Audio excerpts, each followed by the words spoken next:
Good morning बच्चों। आज का हमारा विषय है जेंडरिंग।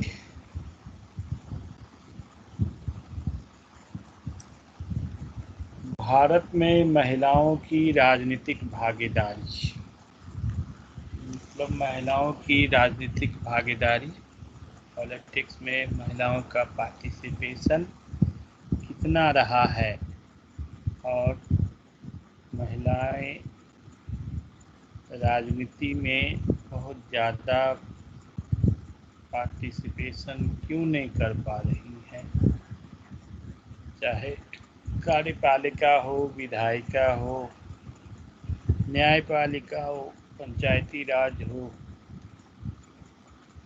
इन सारे इंस्टीट्यूशन में महिलाओं की जो भागीदारी है वो आज़ादी के 70 साल के बाद भी क्यों कम रहा है।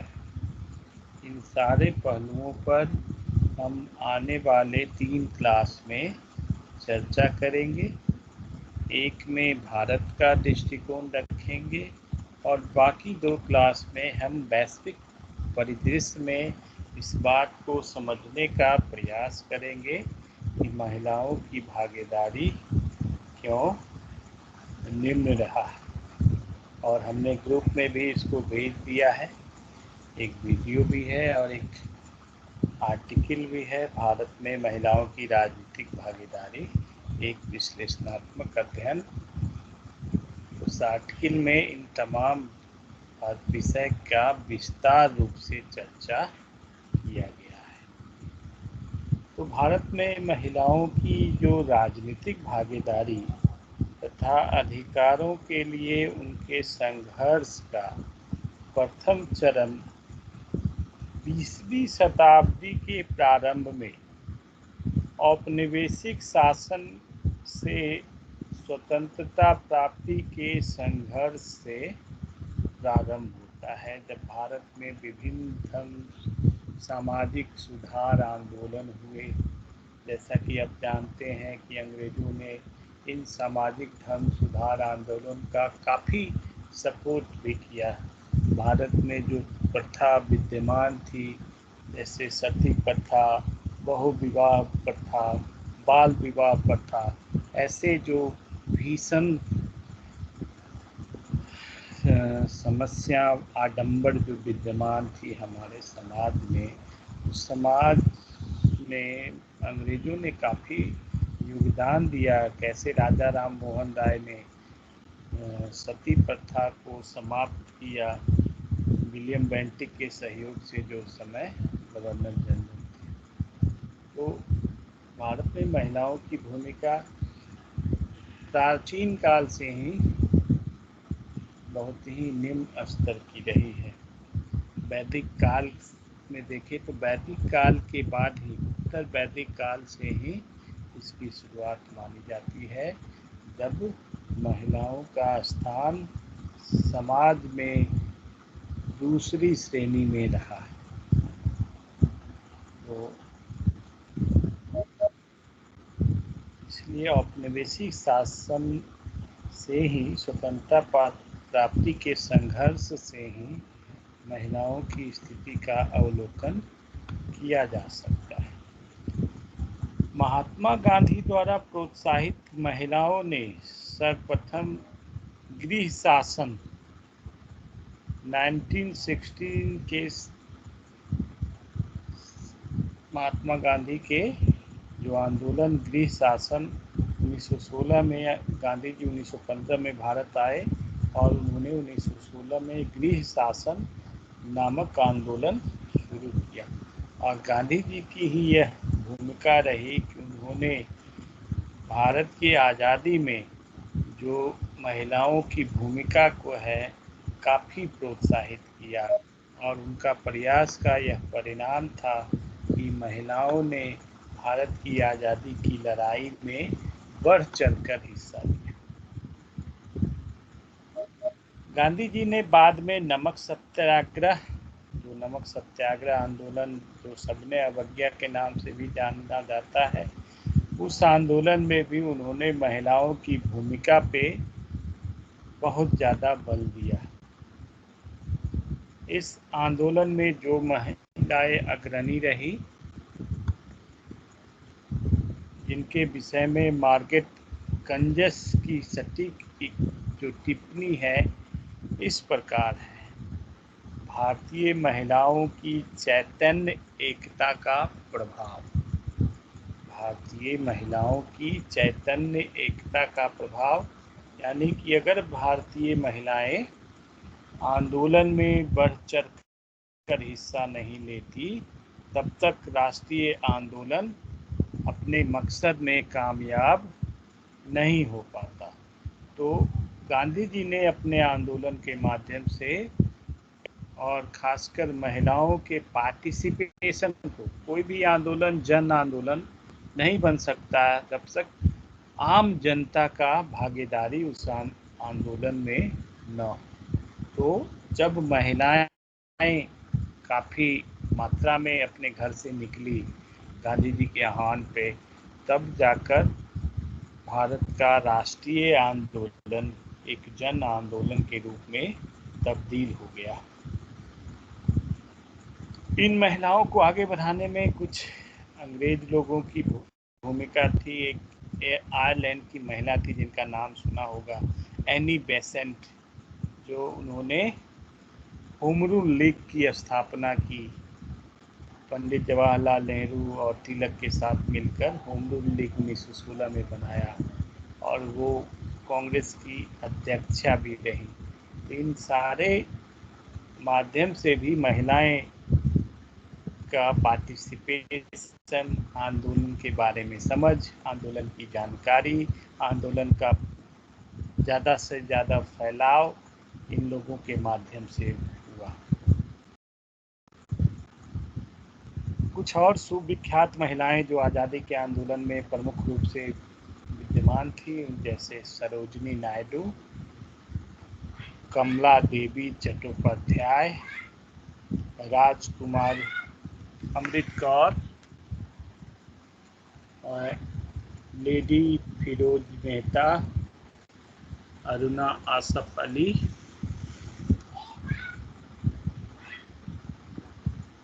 दुर्गा भाई देशमुख इत्यादि ने स्वतंत्रता संग्राम में सक्रिय भूमिका निभाई। 3 महिला संगठन, Women's India Association, All India Women Association और National Council of Women in India ने 1932 में द्वितीय गोलमेज सम्मेलन को एक ज्ञापन पेश किया, जिसमें यह कहा गया था कि नए संविधान में जो वयस्क मताधिकार तथा सामान्य निर्वाचकों की व्यवस्था किया जाए। इन्होंने महिलाओं के लिए महिला आरक्षण, जो कि आज भारत के पंचायतों में काफ़ी हद तक लागू है, लेकिन आज तक लोकसभा, राज्यसभा और राज्य विधानसभा में महिला आरक्षण आज भी एक पहेली बना हुआ है। कोई भी दल महिलाओं के आरक्षण में सपोर्ट नहीं कर रहे हैं, जिसके परिणाम स्वरूप महिला आरक्षण बिल आज तक पास नहीं हो पाया। तो 3 महिला संगठन की बात की, Women India Association, All India Women Conference और National Council of Women in India ने 1932 में द्वितीय गोलमेज सम्मेलन को एक ज्ञापन पेश किया, जिसमें कहा गया कि भारत के संविधान में वयस्क मताधिकार और सामान्य निर्वाचक की व्यवस्था जाए। इन्होंने महिलाओं के लिए आरक्षण, नामांकन या मनोनयन के सुझाव को अस्वीकार करते हुए पूरी समानता की बात की थी। स्वतंत्रता से पहले की अवधि का एक महत्वपूर्ण अभिलेख एक उप समिति की रिपोर्ट में नेहरू जी के द्वारा 1939 में लाया गया था, जो नियोजित अर्थव्यवस्था में महिलाओं की भूमिका के ऊपर, नियोजित यानी प्लान्ड इकोनॉमी में वुमेन का क्या रोल था इसके ऊपर था। इसका मुख्य तर्क यह था कि महिलाओं को व्यक्ति के रूप में देखा जाए तथा उन्हें भी सामाजिक, नागरिक एवं कानूनी अधिकार, सामाजिक समानता तथा आर्थिक स्वतंत्रता एवं विकास में पुरुषों के बराबर। बच्चा, ये वीडियो तुम लोग क्यों ऑन कर रहे हो अपना?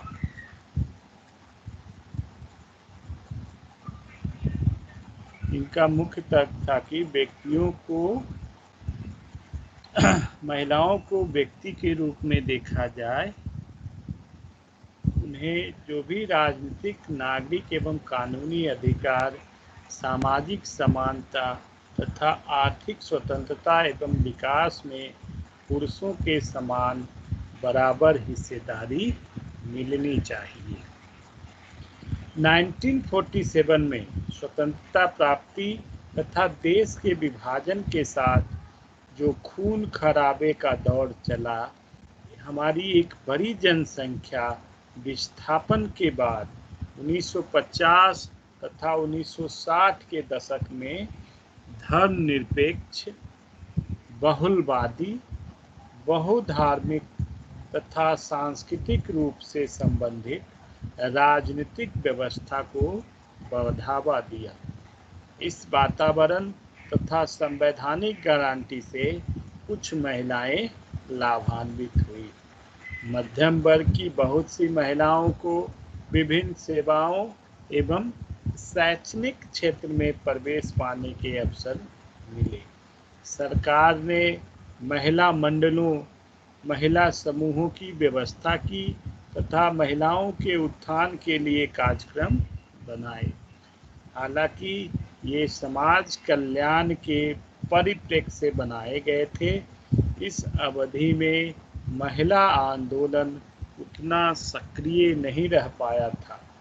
भारतीय राष्ट्रीय कांग्रेस अपने वादों को पूरा नहीं कर पाई। महिलाओं का मुंह कांग्रेस से भंग होने लगा। तब जाकर सामान्य नागरिक कोड, जो सभी महिलाओं को कानूनी समानता प्रदान करता, लागू नहीं किया जा सका। हिंदू कोड बिल भी अपने प्रारंभिक रूप में पारित नहीं किया जा सका। 1955-56 में इसका बहुत ही कटा छटा रूप 4 विभिन्न अधिनियम के रूप में पारित हो पाया, जो विवाह, उत्तराधिकार, संरक्षण तथा दत्तक ग्रहण तथा भरण भत्ते से संबंधित है। भारत में महिलाओं की स्थिति संबंधी समिति ने कहा कि राष्ट्रीय आंदोलन और महात्मा गांधी का नेतृत्व, ये 2 ऐसे प्रमुख समितियां भी जिन्होंने महिलाओं के लिए राजनीतिक समानता प्राप्त करने में उत्प्रेरक का काम किया। इन दोनों ने उन्हें अपने राजनीतिक अधिकारों और उत्तरदायित्व के प्रति जागरूक बनाया और उन्हें घर की सुरक्षा में पर्दे के पीछे मुक्त करके सार्वजनिक क्षेत्र में उतारा। 19वीं शताब्दी का सुधार आंदोलन और महिलाओं के बीच शिक्षा का प्रसार परिवार में उनकी स्थिति को सुधारने से और सामाजिक संगठन के आधारभूत एकक के रूप में परिवार को सुदृढ़ करने से ज़्यादा संबंधित रहा। महिलाओं की स्थिति को ऊपर उठाने का अर्थ केवल उन्हें संपत्ति का अधिकार, विधवा विवाह का अधिकार, बाल विवाह का उन्मूलन, शिक्षा का अधिकार प्रदान किया जाना समझा गया। इसके अलावे यह एक अभिजात दृष्टिकोण पर आधारित था तथा उच्च और मध्यम वर्ग की महिलाओं की ओर ज़्यादा प्रयास किए गए। जहाँ तक भारत में महिलाओं की स्थिति संबंधी समिति ने महिलाओं को राजनीतिक स्थिति को महिलाओं की शक्ति के निर्धारण और भागीदारी में प्राप्त समानता और स्वतंत्रता की मात्रा और उनकी इस भूमिका हेतु समाज द्वारा दिए गए महत्व के रूप में परिभाषित किया है। उन्होंने महिलाओं के राजनीतिक अधिकारों की प्रभावकारिता तथा उनके समानता के दर्जे की स्थिति के परख के 3 संकेतक प्रयुक्त किए हैं जो निम्नलिखित है। पहला है राजनीतिक प्रक्रिया में भागीदारी, महिला मतदाताओं का मतदान के लिए आना और प्रत्येक चुनाव में महिला उम्मीदवारी की संख्या, यानी कितने महिला उम्मीदवार कितने पॉलिटिकल पार्टी ने उतारे। दूसरा संकेत है राजनीतिक रुझान, यानी कि राजनीति में भाग ले रही महिलाओं की जागरूकता, वचनबद्धता और अंतर्ग्रस्ता का स्तर, विशेषकर राजनीतिक कार्यवाही और व्यवहार में उनकी स्वायत्तता और स्वतंत्रता। तीसरा है राजनीतिक प्रक्रिया में महिलाओं का प्रभाव। राजनीतिक प्रक्रिया में स्वयं अपनी भूमिका और प्रभावकारिता के संबंध में महिलाओं के विचारों का मूल्यांकन और महिलाओं की इन नई भूमिकाओं के प्रति समाज का रवैया। इसका संकेत विभिन्न चुनावों में महिला उम्मीदवारों की सफलता, महिलाओं के दबाव समूहों की कुशलता, नेतृत्व की प्रकृति और दलों तथा सरकार में महिलाओं का विशिष्ट वर्ग और विशेषकर महिलाओं से सीधे संबंध रखने वाले मुद्दे पर उन्हें जुटाने हेतु चलाए गए अभियानों की प्रभावकारिता से मिलता है। अब आते हैं कि क्यों जेंडरिंग पॉलिटिक्स, जो महिलाओं के प्रति क्यों इसका अध्ययन का उद्देश्य क्या था।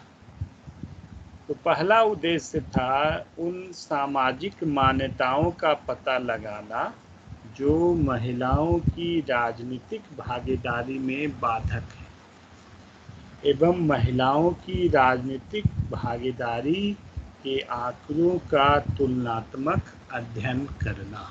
इसका पहला उद्देश्य है उन सामाजिक मान्यताओं का पता लगाना जो महिलाओं की राजनीतिक भागीदारी में बाधक हैं एवं महिलाओं की राजनीतिक भागीदारी के आंकड़ों का तुलनात्मक जो है अध्ययन करना है। दूसरा है महिलाओं की राजनीतिक भागीदारी के संबंध में ग्रामीण एवं नगरीय महिलाओं का तुलनात्मक अध्ययन करना, यानी कि ग्रामीण क्षेत्र की महिलाएं कितनी ज़्यादा प्रोग्रेसिव हैं, पढ़ाई लिखाई पर उनका ध्यान है, और शहरी, दोनों में अंतर देखना है, उनका रहन सहन। तुलनात्मक अध्ययन एवं महिलाओं के राजनीतिक अधिकारों के संबंध में पिछड़ेपन के कारणों की पहचान करना।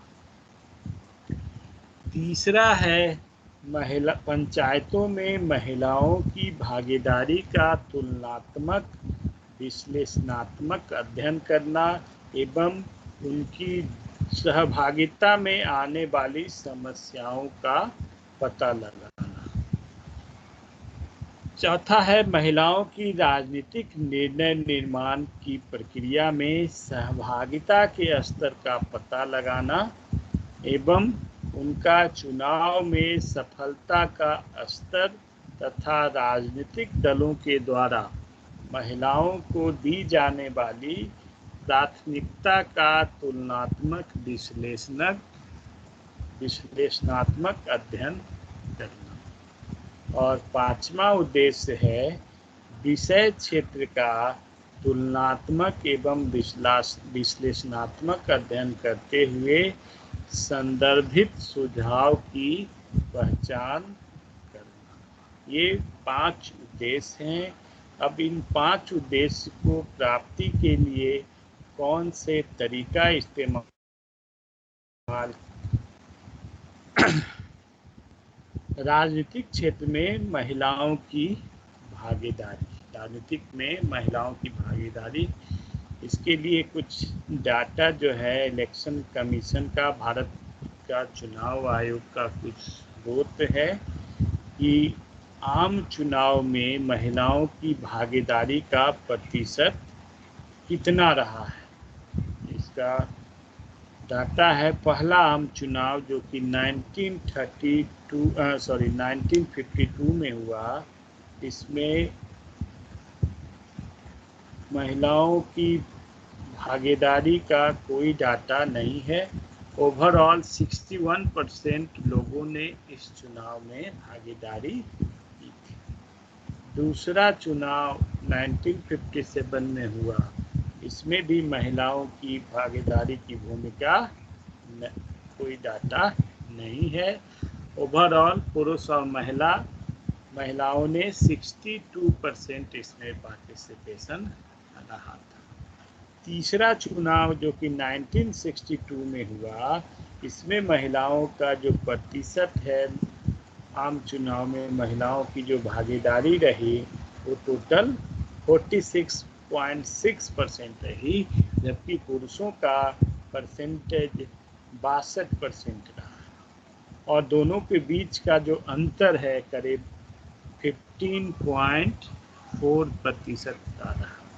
ये जो आंकड़ा है मैंने आपको उस ग्रुप में भी शेयर किया है, आप उसको देख सकते हैं। चौथे चुनाव का जो संबंध है वो 1967 में हुआ। इसमें महिलाओं की भागीदारी करीब 55.5% रहा, जबकि पुरुषों की भागीदारी 66.7% रहा। और दोनों के बीच का जो अंतर महिला और पुरुष के बीच का जो रहा वो करीब 11%। पांचवा चुनाव जो कि 1971 में हुआ, उसमें महिलाओं की भागीदारी 49.1 रही और पुरुषों की भागीदारी 60% रही। और दोनों के बीच का जो अंतर था करीब 11.8%। छठा चुनाव जो 1977 में हुआ, उसमें महिलाओं की भागीदारी 54.9 और पुरुषों की भागीदारी 66.6 रही, जबकि दोनों के बीच का अंतर 11.7 रहा। सातवां जो चुनाव हुआ 1980 में हुआ, इसमें महिलाओं की भागीदारी 51 पॉइंट रही, जबकि पुरुषों की भागीदारी 62 पॉइंट रही और दोनों के बीच का अंतर 11% फिर रहा। आठवां चुनाव जो कि 1984 में हुआ, उसमें महिलाओं की भागीदारी सबसे ज़्यादा अभी तक का रहा 59% और पुरुष 68%, और दोनों के बीच का जो अंतर है वो कमा, वो 9% पे रहा। नौवां चुनाव जो कि 1989 में हुआ, उसमें महिलाओं की भागीदारी 56% और पुरुषों की भागीदारी 66% और जो अंतर है 9% का। 10वां चुनाव 1991 में, इसमें महिलाओं की भागीदारी 51.4 और पुरुषों की भागीदारी 61% और दोनों के बीच का अंतर 10% का रहा। 11वां चुनाव 1996 में हुआ, इसमें महिलाओं की भागीदारी का प्रतिशत 53.5 था, जबकि पुरुषों का 62.1 और दोनों के बीच का अंतर जो था 8.7 का रहा। 12वां चुनाव 1998, जिसमें महिलाओं की परसेंटेज था 53.4 और पुरुषों का 62.1 और दोनों के बीच 8.7 का अंतर रहा। 13 जो चुनाव हुए 1999, जिसमें महिलाओं की भागीदारी 55.6% और पुरुषों का 64% और दोनों के बीच का अंतर 8.4 का रहा। 14 जो इलेक्शन था 2004, जिसमें महिलाओं की भागीदारी 53.64 और पुरुषों का 62.14 और दोनों के बीच का अंतर 8.5। 15वां जो चुनाव हुआ 2009, उसमें महिलाओं की भागीदारी 56 रहा और पुरुषों का 6% और दोनों के बीच का अंतर केवल 4% रहा। तो इस सारे आंकड़ों से हमें पता चलता है कि महिलाएं अभी तक जितने भी चुनाव लोकसभा के हुए हैं हमारे देश में, उनकी भागीदारी पुरुषों के मुकाबले हमेशा कम रही है। अब आते हैं चुनावी आंकड़ों का हम मूल्यांकन करते हैं। जैसे कुछ आम चुनाव, जैसे 1984 के आम चुनाव में कुल मतदाता की भागीदारी 64% के उच्चतम स्तर पर रही, जबकि अन्य चुनाव में कुल मतदाता भागीदारी 55 से 62% के बीच रही। 1984 को छोड़कर पुरुष मतदाताओं के 60 से 66% के बीच रही। 1984 में यह 68.4% थी। महिला भागीदारी सभी चुनाव में अपेक्षाकृत कम रही है। इन सभी वर्षों में महिला मतदाताओं की भागीदारी निरंतर बढ़ते हुए 1962 में 46% और 1984 में 59% और 1998 में 57% हो गई। यानी महिला भागीदारी में वृद्धि दर ने लगातार बनाते हुए पुरुष और महिला भागीदारी के बीच के अंतर को घटा दिया और यह 2009 के लोकसभा चुनाव में केवल 4% का अंतर रह गया था। अब आते हैं संसद एवं राज्य विधानमंडल में महिलाओं का प्रतिनिधित्व के बारे में। भारत में महिलाओं की स्थिति संबंधी समिति ने यह टिप्पणी की है कि उसे अनेक विधायकों और राजनीतिक कार्यकर्ताओं ने बताया है कि राजनीति में सक्रिय भागीदारी से अनेक महिलाओं को रोकने वाले कारकों में हिंसा और चरित्र हनन की धमकियां थी। उनमें से कुछ का राजनीतिक सक्रियता का लंबा रिकॉर्ड है, लेकिन फिर भी वे चुनाव में उम्मीदवारी का सामना करने में हिचकती है। यह टिप्पणी अभी भी सटीक बैठती है। पिछले 50 वर्षों में महिलाओं का राजनीति के क्षेत्र में प्रतिनिधित्व पुरुषों के मुकाबले न के बराबर रहा है। जहां तक 1957 में लोकसभा चुनाव में लड़ने वाले महिलाओं का प्रतिशत 2.97 था, वही 2009 में यह बढ़कर 8.6% तक पहुंच गया है। इतने महिलाओं ने चुनाव में अपना पार्टिसिपेशन बढ़ाया। 1957 से लेकर 2009 तक हुए चुनाव में काफ़ी कम सीटों पर चुनाव लड़ने के बावजूद महिलाएं पुरुषों के मुकाबले प्रत्येक बार ज़्यादा संख्या में जीती, यानी उनका जीतने का परसेंटेज पुरुषों के मुकाबले ज़्यादा था। इसे भी एक आंकड़ों के माध्यम से हम समझ सकते हैं कि 1957 में जो टोटल लोकसभा सीट हमारे देश में था उसकी संख्या थी 494 और कुल उम्मीदवारों की जो संख्या थी 1519 यानी 1519। पुरुष उम्मीदवार थे 1474 1474, जिसमें 472 निर्वाचित हुए, यानी उनकी सफलता का प्रतिशत जो था 32% था। और महिला जो उम्मीदवार थे वो थे कुल 45 उम्मीदवार ओनली थे जो कि लोकसभा चुनाव में अपने किस्मत का आजमा रहे थे। उस 45 उम्मीदवार में 22 उम्मीदवार यानी करीब 49% महिला उम्मीदवारों को इसमें सफलता मिलती है। 1957 का आंकड़ा है।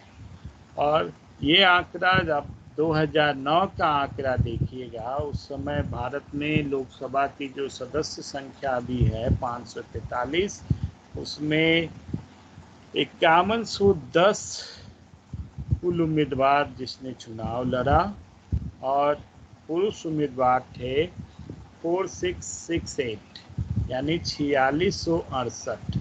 और उस 4668 में 485 जो पुरुष उम्मीदवार जीतते हैं उसमें सफलता जो प्रतिशत है वो 10% है, जबकि महिला उम्मीदवार थी 442 और उसमें 58 जीतती है और उसमें उनका प्रतिशत है 13.2। तो यहाँ भी महिला मत निर्वाचित की जो प्रतिशत है वो पुरुषों के मुकाबले ज़्यादा रहा है। और पिछले 57 वर्षों में लोकसभा में महिलाओं का प्रतिशत 4.4 से बढ़कर 10% तक पहुंचा है और 22 से 58 सदस्य 2009-10 में लोकसभा का चुनाव जीतती है। दूसरे और तीसरे चुनाव में महिला सदस्य संख्या बढ़ने के बाद ये संख्या चौथे और पांचवें चुनाव के दौरान घटनी आरंभ हुई। तो ये आंकड़ा। अब आते हैं विधानसभा में जो चुनाव आयोग का आंकड़ा है कि 2009 के लोकसभा के चुनाव में विभिन्न राज्यों में महिला का क्या प्रतिनिधित्व था। तो उसमें सबसे पहले उत्तर प्रदेश का आंकड़ा है जिसमें कुल संख्या है 80, उसमें कुल 12 महिला सदस्य चुनाव जीत के आती है और इसका परसेंटेज है 15%। दूसरा आंकड़ा पश्चिम बंगाल का है जहां पर लोकसभा के सदस्यों की कुल संख्या होती है 42, जिसमें 7 महिला रिप्रेजेंटेटिव यानी कुल परसेंटेज जो हमारा है 16.7%। इसके बाद जो तीसरा राज्य है वो है मध्य प्रदेश, जहां पर महिला जीतने वाले कैंडिडेट कुल 6 थे 29 में, तो इसका परसेंटेज टोटल 20 आता है। बिहार की बात करें तो यहाँ थोड़ा कम परसेंटेज है, 40 लोकसभा सीट है यहाँ पर और केवल चार महिला उम्मीदवार को लोकसभा जाने का मौका मिला, तो परसेंटेज केवल 10%। आंध्रा की बात करेंगे तो यहाँ टोटल 42 सीट हैं, वहाँ पर 5 यानी 11.9%। गुजरात की बात करें तो टोटल सीट यहाँ पर है 26, जिसमें केवल 4 महिलाओं को मौका मिला यानी 15.4%। राजस्थान का आंकड़ा है 25 यहाँ पर लोकसभा सीट हैं और यहाँ पर 3 महिला उम्मीदवार लोकसभा जाती हैं, इनका परसेंटेज 12। पंजाब जो कि सर्वाधिक है आंकड़ों में, दूसरा परसेंटेज के हिसाब से है। पंजाब में टोटल सीट है 13, इसमें 4 महिलाएं जाती है, तो इसका परसेंटेज 30.8 होता है। इसके बाद हरियाणा जहाँ पर 10 में 2 आती हैं। मेघालय का आंकड़ा सबसे बेहतर है परसेंटेज हिसाब से। मेघालय में 2 लोकसभा सीट है जहाँ पर 50% महिलाएं, यानी कि 2 में से 1 महिला सांसद बनती है। और टोटल 58 महिला सांसदों को लोकसभा जाने का मौका मिलता है 543 में, 58 यानी 10%। अब आते हैं राज्यसभा में महिलाओं का प्रतिनिधित्व क्या है। इसको 1960 में राज्यसभा की जो सदस्य संख्या है 236 थी, उसमें 24 महिला सांसद थे। 1980 में 244 राज्यसभा सदस्य थे, उसमें 29 महिला सदस्यों की संख्या थी। 1990 में 245 सदस्य संख्या थी राज्यसभा का, उस समय आंकड़ा 24 का था। 1996 में 245 सदस्य संख्या थी, इसमें महिलाओं का आंकड़ा 19 था। और 1999 में 235 राज्यसभा सदस्य की संख्या थी, उसमें महिलाओं का आंकड़ा 20 था। और 2009 में कुल 243 सदस्य में 23 महिला सांसद थी। तो ओवरऑल जो परसेंटेज है लोकसभा और राज्यसभा में महिलाओं का प्रतिशत 10% के इर्द गिर्द लोकसभा और राज्यसभा में है। लोकसभा में महिलाओं की कम संख्या सभा में वित्तीय, विधायी और अन्य मामलों से संबंधित महत्वपूर्ण कामकाज में उनकी भागीदारी के स्तर से प्रकट हो जाता है। राष्ट्रपति के अभिभाषण पर धन्यवाद प्रस्ताव के दौरान की चर्चाएं, आम बजट और रेलवे बजट, कम अवधि की चर्चाएं, विश्वास प्रस्ताव इत्यादि सामान्यतः कामकाज के महत्वपूर्ण बिंदु हैं। 11वीं लोकसभा में अनुदान संबंधी सामान्य मांगों और रेलवे के लिए अनुदान संबंधी मांगों पर चर्चा में भाग लेने वाले सदस्यों की कुल संख्या में महिलाओं का भाग केवल 6% था। उसी तरह से 2 विश्वास प्रस्ताव पर महिलाओं की भागीदारी से संबंधित आंकड़े 6% और 4% पर सीमित थे। महिलाएं सभा के कार्य संचालन नियमों के लिए नियम 193 के अंतर्गत सार्वजनिक महत्व के अति महत्वपूर्ण मामले जैसे आवश्यक वस्तुओं की कीमत में वृद्धि, सार्वजनिक वितरण प्रणाली का निष्पादन, प्राकृतिक आपदा, महिलाओं पर अत्याचार इत्यादि पर कम अवधि की चर्चाओं में कुछ ज़्यादा गहनता से भाग लेती रही हैं। स्पष्टतः ये वे मुद्दे हैं जो सामान्यतः महिलाओं से सरोकार रखते हैं। यह भी स्पष्ट है कि राजनीतिक दल अधिक गंभीर मुद्दों पर महिलाओं के लिए समय के आवंटन हेतु पर्याप्त ध्यान नहीं देते। 12वीं लोकसभा में भी सभा के महत्वपूर्ण कामकाज में महिलाओं की भागीदारी का प्रतिशत काफी भिन्न नहीं था। संसद सदस्य विशिष्ट मुद्दे पर बोलने हेतु अपने दलों द्वारा मनोनीत किए जाते हैं।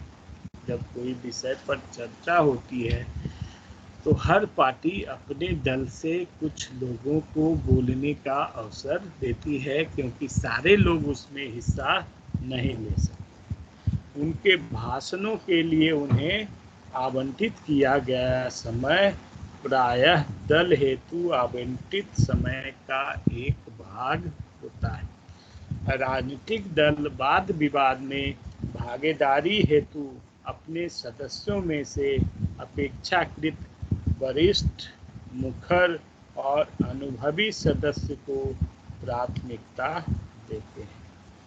प्रायः अधिक प्रसिद्ध और सुपरिचित चेहरे विपक्ष को प्रभावी रूप से दबाने के अतिरिक्त दल को अपनी पहचान देते हैं।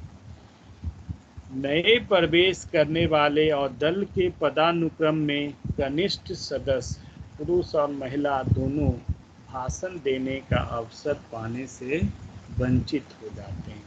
महिला सदस्य विशेष रूप से संसद के वाद विवाद में अपने दृष्टिकोण प्रभावी रूप से रखने का अवसर पाने को एक बड़ी चुनौती मानती है। अब आते हैं संसद और राज्य विधानमंडल में महिलाओं के लिए स्थानों का आरक्षण पे। पूरे विश्व में महिला सांसद की औसत संख्या जो है वो 18% है, यानी कि भारत ही नहीं वैश्विक समुदाय में भी महिलाओं और पुरुषों में जो असमानता है वो विद्यमान है। तो पूरे विश्व में जब हम आंकड़ा देखते हैं तो आंकड़ा एक मिनट जो आंकड़ा है वो है 20%, यानी वैश्विक स्तर पर महिलाओं का जो रिप्रेजेंटेशन है वो केवल 20% है। और जब भारत का आंकड़ा हम देखे थे तो वो केवल 10% है। भारतीय संसद में महिला सदस्यों की संख्या 10%, जो 30% महिलाओं के उस आंकड़ों से बहुत दूर है जिसे कोई भी सार्थक निर्णय लेने के लिए आवश्यक माना गया है। महिलाओं को लोकसभा तथा राज्य विधानसभाओं में सदनों की सदस्य संख्या का 1/3 आरक्षण देने वाला 81वां संविधान संशोधन विधेयक जो 12 सितंबर 1996 को लोकसभा में प्रस्तुत किया गया था। इस विधेयक में यह प्रावधान था कि अनुसूचित जाति तथा अनुसूचित जनजाति के लिए संविधान में जो आम आरक्षण पहले से दिया हुआ है उसमें भी इन समुदाय की महिलाओं के लिए उसी प्रकार का स्थान आरक्षित किया जाए। यह विधेयक एक संयुक्त संसदीय समिति को सौंपा गया जिसने विस्तृत सलाह के बाद 9 दिसंबर 1996 को रिपोर्ट प्रस्तुत किया, किंतु इस विधेयक को विचारार्थ किए जाने से पूर्व 11वीं लोकसभा भंग हो गई और जिसके परिणाम स्वरूप यह विधेयक समाप्त हो गया।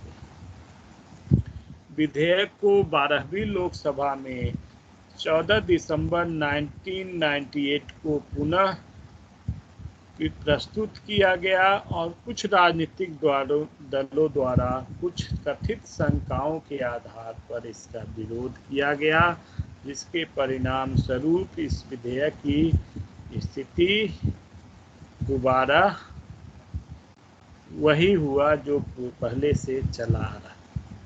अब आते हैं कि महिला आरक्षण में हमारे देश में क्या बाधाएं हैं। कुछ राजनीतिक दलों का मानना है कि आरक्षण के भीतर पिछड़ा, दलित और अल्पसंख्यक महिलाओं के लिए आरक्षण की मांगने की बात किसी तर्क की कसौटी पर सही नहीं उतरता है। अगर संसद की संरचना पर नजर डालें तो यह पता चलता है कि इस समय संसद में सबसे ज़्यादा संख्या पिछड़ी जाति के सांसदों की है।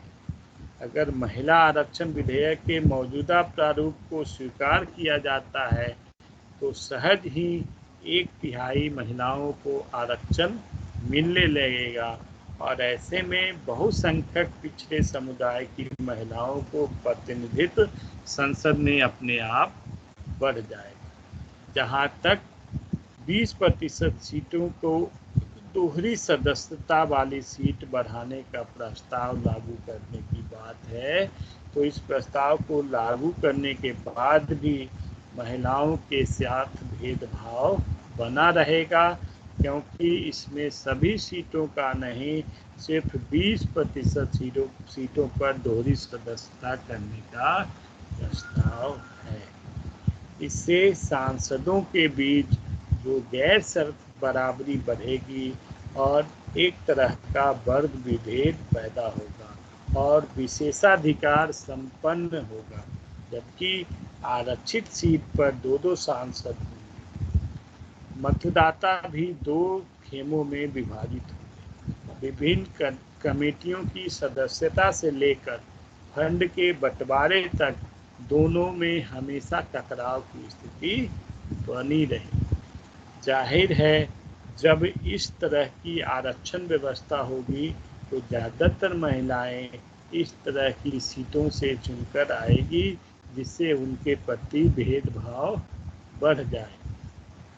ऐसी स्थिति में ज़्यादा महिला सांसदों की स्थिति सिर्फ संख्या बढ़ाने वाली होगी। इससे यह तथ्य उभर कर आता है कि महिला सांसद अकेले अपने दम पर अपने क्षेत्र को नहीं संभाल पाएगी, इसलिए उसे किसी पुरुष सांसद के साथ जोड़ दिया जाएगा। हालांकि अब 14 वर्षों के इंतजार के बाद 9 मार्च 2010 को महिला आरक्षण विधेयक दोबारा लाया गया, जिसे दोबारा से खारिज कर दिया गया। अब आते हैं पंचायती राज एवं महिलाएं। कि पंचायती राज में महिलाओं की स्थिति राजनीतिक रूप से कैसा रहा। ऐतिहासिक रूप में पंचायतों में महिलाओं की भूमिका के विषय में कोई विशेष जानकारी नहीं है, क्योंकि इसमें मुख्यतः पुरुषों का आधिपत्य था।